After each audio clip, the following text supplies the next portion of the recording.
Friends అందరూ నమస్తే. మనం లేటెస్ట్ గా టాటా మోటార్స్ అఫీషియల్ ఇన్విటేషన్ మేరకు బెంగళూరు ఇంటర్నేషనల్ ఎగ్జిబిషన్ సెంటర్ లో ప్రవాస్ 4.4 ఈవెంట్ కి అయితే అటెండ్ అయ్యాం. ఈ ఈవెంట్ లో టాటా మోటార్స్ వారి అప్కమింగ్ అండ్ ఎగ్జిస్టింగ్ ప్రొడక్ట్స్ అయితే డిస్ప్లే చేసింది. ఇక్కడ మీకు కనిపిస్తున్న బస్సెస్ డీటెయిల్స్ అయితే చెప్తాను. ఫస్ట్ అయితే సిటీ రైడ్ ప్రైమ్ అనేది స్టాఫ్ ట్రాన్స్పోర్టేషన్ కోసం అలాగే ఇంటర్ సిటీలో తిరగడానికి అయితే ఉపయోగపడుతుంది. ఈ బస్ లో powerful AC, comfortable seats, driver కి ఈజీ యాక్సెసిబిలిటీ ఉంటుంది.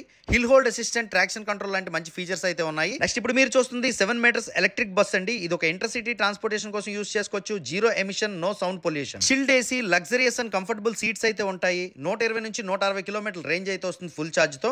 అలాగే ఫాస్ట్ ఛార్జ్ సపోర్ట్ చేస్తుంది. 2.5 గంటల్లో ఫుల్ ఛార్జ్ అయితే అయిపోతుందండి. టాటా మోటార్స్ నుంచి LPO 1822 చాసెస్ అయితే డిస్ప్లే ఉంది, చూసారు కదా. ఇది మనకు కావాల్సినట్టుగా కస్టమైజ్ అయితే చేసుకోవచ్చు అండి. ఇది ఇంటర్ సిటీ ట్రాన్స్పోర్టేషన్ కోసం యూస్ చేసుకోవచ్చు. లాంగ్ ట్రావెల్ స్లీపర్ కోచ్ గా కూడా దీన్ని మనం కస్టమైజ్ చేయించుకోవచ్చు. అలాగే గ్రీనర్ ఫ్యూయల్ కలిగి ఉన్న టాటా అల్ట్రా ప్రైమ్ గురించి అయితే చూడండి. ఇది CNG తో రన్ అవుతుందండి. స్టాఫ్ ట్రాన్స్పోర్టేషన్ అలాగే స్కూల్ బస్ గా కూడా దీన్ని యూస్ చేసుకోవచ్చు. ఈ బస్సులో మీకే బస్ నచ్చిందో కామెంట్ చేయండి. వీడియో నచ్చిందంటే లైక్ చేయండి. నమస్కారం.